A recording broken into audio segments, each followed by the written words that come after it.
Alright guys, such coming again today. Hope you're doing well and enjoying your day so far. Lots of reaction to some major CDL changes over the last few days. All of the franchises we had at the inception of the league are now gone after what we saw with the Paris Gentlemates being made official last night. But also, what's going on with the OpTic Scrim as FormaL gives his opinion on the way that OpTic felt after playing Thieves last night and what that means going forward, especially Dashy's opinion on where OpTic need to go to ensure that they can maintain what seems to be a lead right now over their rivals. They won the $75,000 tournament, but if they keep on streaming, will that be the case for long? Very much enjoy your thoughts in the comments. Hit the like button if you enjoy. Subscribe if you're new as always. I'd greatly appreciate it. Plenty to get into. We're going to start here because official yesterday, the Paris Gentlemates, they confirmed their move to Paris, right? Back to Paris. I think it's kind of worth noting a little bit that we have a Paris team again. We still don't have a London team, but at least we do have some sort of European organization again, which is good, especially because it's Gentlemates, because it means we get an event in Paris, which is closer for me to get to than to get to the States. But these were the franchises when the league got underway. Atlanta FaZe, they're now gone. It's FaZe Vegas. Chicago Huntsmen, I mean, yeah, they came around. They eventually became Boston, didn't they? Is that how it... Yeah, I think they eventually became Boston because, well, OpTic ended up merging with Dallas Empire. So Dallas Empire became OpTic Texas. Florida Mutineers, of course, have now moved to Miami Heretics, which isn't a million miles away, but it still is really. The Ravens are still somehow here, right? The logo is still nearly here. Now, technically, Seattle Surge is still here, but it's Vancouver Surge, and there's been some other changes. At least I guess the logo on that one is still the same. Ravens have changed an awful lot. Los Angeles Grillers are done. That's now the Gentlemate spot as we know in Paris. Minnesota Rocket aren't dramatically different, but it's G2 Minnesota now with a slightly different logo. New York Subliners are gone. That's Cloud9 New York. OpTic Gaming Los Angeles became Los Angeles Thieves as we know. Paris Legion. It's kind of funny that we've got a Paris team, but it's come from a different spot, right? Paris Legion became Vegas Legion, became Vegas Falcons, became Riyadh Falcons. So yeah, all going on. Surge we mentioned. Toronto is still here with the same colors, but it's no longer the Ultra, it's Koi. So yeah, it's not a great, like, it's a pretty big indictment, shall we say, of the state of the league. That this is where we find that actually that's nicely done in order of where those franchises went and what they became. But yeah, I mean, have a look at this image on the screen. It's pretty crazy, right, to think that this is where we started the league, and after 6 years, this is where we are today, when everything is pretty dramatically different. Given another 6 years, you know, will the league still exist? What will the teams be then? Will we have 16 teams? What will it be? Who knows? But yeah, there have been plenty of changes over the last few years. Some for the better, some I would say for the worse, such as the FaZe logo. I'm not gonna lie. Speaking of FaZe, this was pretty interesting. So Simp and aBeZy have broken up. Simp's still on FaZe. aBeZy's gone to Thieves. These are the players that have eliminated for the most majors over the last 7 years. So Shotzzy holds the record. He's eliminated FaZe, Simp and aBeZy anyway, from 7 different tournaments over that 7-year span. Dashy with 6, Envoy and Skies both with 6 as well. Some other notable names that have well now retired, for example Scump and Octane also appearing on this list as well. And speaking of FaZe, this I thought was pretty wild, looking at all of their rosters in the history of COD from back in the very early days, with players that, well, some of the names you will recognize, some you may well not. The Advanced Warfare team always kind of lives rent-free in my head. Doug, Apathy, Aches and Slasher. Like, what an insane team that is to look at in hindsight. Then, of course, the Clay Attack, Zoom and Enable team. Zoomer then stayed around for World War II. They made a couple of changes there, and you can see how things kind of evolved over time, especially because Crowder became the coach of the team, as we know, over the last few seasons, and then things became rather similar for several years. Simp, aBeZy and Selly were not going anywhere. This year, however, things are changing quite substantially with Simp, Drazah, Abuzah and 04. How good will they prove to be against their rivals? That is a very good question, because we're going to discuss in a second what OpTic have been up to. Not seen too many FaZe scrims really over the last few days. Speaking of Priest, actually formerly of FaZe, Arcetes, formerly of FaZe, he's ended up on this team. Arcetes, Priest, King of Body and Paul X, certainly one of the Falcons academies of all time. But let's talk about some of the reaction to the scrims. This was a pretty funny clip, actually. So shout out Bush Gaming, right? Because, or Telluride Bush Gaming, whatever they're called. They've been putting together this content, managing this team we know that they're putting together. It's called Behind the Bush or whatever. Episode 1, growing back stronger, they say. So it's all pretty funny what they're coming up with. But they did play the 75k kickoff. Didn't really go to plan. And, well, Dashy had his thoughts on it because he had a little bit of a flashbang once the colors changed. But FormaL has been streaming and having a great time over the last couple of days. It's been great to see him play and watch some Black Ops 7. A very entertaining character, FormaL, and it's always good when he's streaming. I know that it's difficult to keep this guy away from anything competitive. It's always so much fun watching FormaL compete.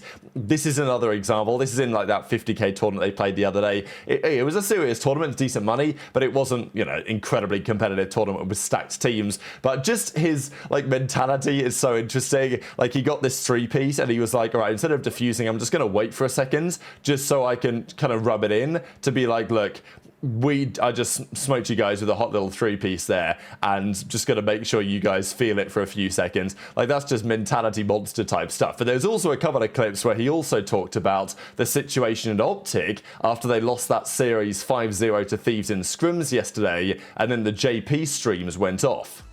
And obviously they're proven champions and all that, but like it's a new game, new title, like anything can happen. These guys teamed. Yo, this guy is pitch black. Bro, where are you fucking recording this, Habibi? Put on the light, maybe a lamp, something, Habibi. A key light, something, bro. We can't see you. Like most of them, but kind of know how they're gonna play, and I mean we put against them in the kickoff Wait, as well. Why does this feel like a fucking Insidious movie? Like some shit's gonna pop up from here, bro. Bro, there's no wonder this guy. Should beat them. Oh, wait, top office. We got the ball. Bomb, bomb, I'll be bomb. Nice shot. One more, I'll be bomb. Ticket, metaphor, sniper. Just mix some metaphor. Metaphor. Fucking run these kids. Nice. I'll fucking just run them then. Maybe. Fuck. Fuck it then, bro. 3 hours of waiting? It don't matter. You're him. Let's go. I'm sit on that for a little bit, actually. Close it down, Black Ops. Yeah. If me and Seth played a Challenger tourney, would you want to be on our roster? Yeah, I'm down. Okay. It just sucks because most of them fall on like the watch party weekends. But I'm down. Who'd be our fourth? I'm so down. I don't know, but I think we'd run that tournament. Okay. Havoc?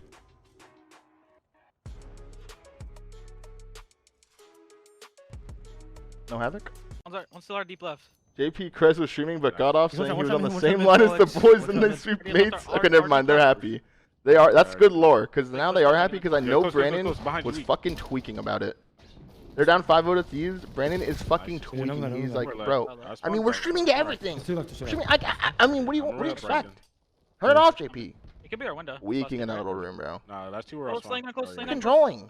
He went low, John. So annoying, Roger. No, that's good. One shot. Because if they lose 6-0 to Thieves, and then they turn it off, and they 8-0 Gentlemates, everything Brandon's saying sounds valid. I'm only saying Brandon because I know it was Brandon. I know there was probably a couple cosigns, like Mercules probably like, yeah, man, I mean, these guys are fucking brain dead, but like, turn it off. Nice. One good pinch. Was it one? It kind of seems validated. So this is a conversation that we will usually have multiple times every single year. The game starts, the practice is streamed for plenty of teams, not that many teams, which does still surprise me, right? Like, it always surprises me every year how few teams actually stream their practice, given that you know that OpTic will do it for a certain amount of time. And that other teams simply, you know, won't bother. I think it was Vanguard when Zinni and Boston, he would stream the practice. Like, he streamed it for longer than anybody else did. That was great for the scene. We got to see some scrims.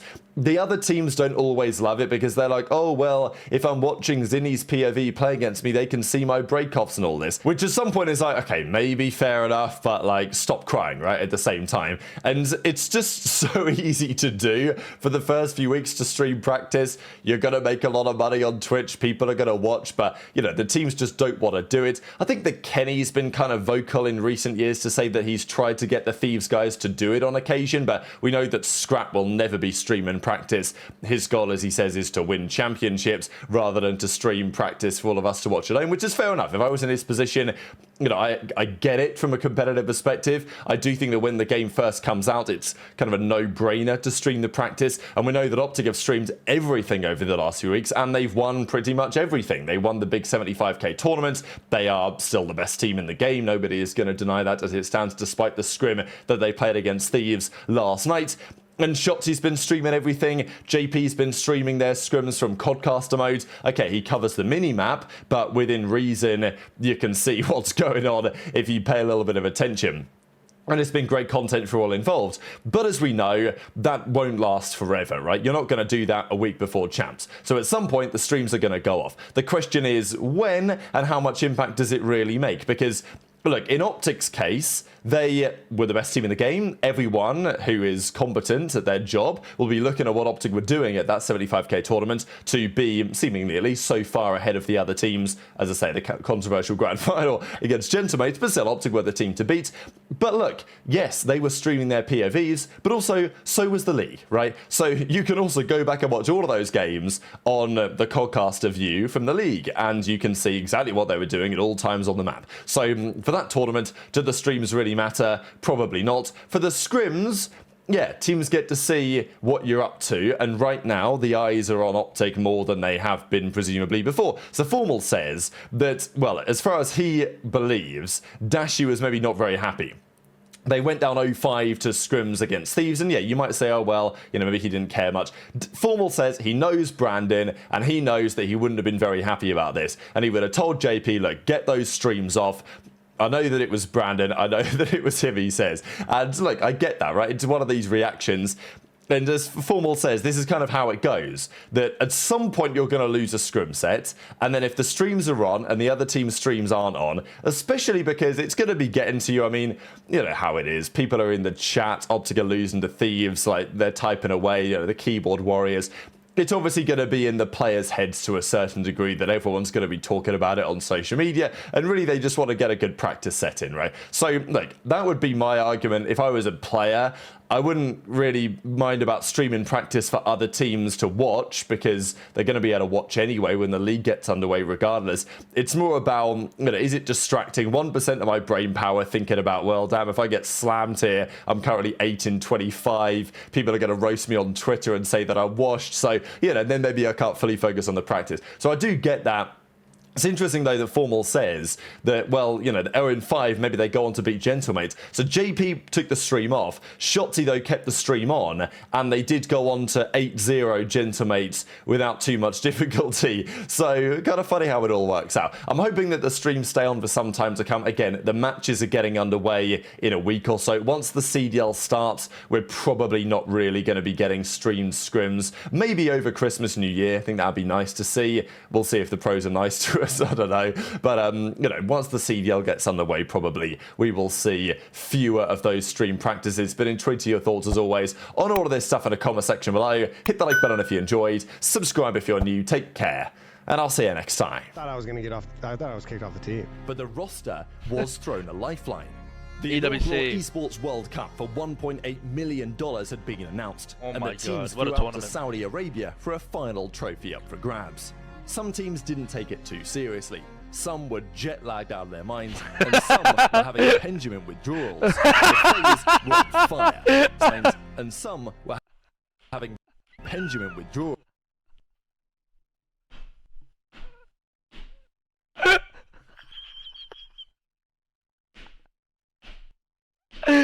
No, they can't. They can't.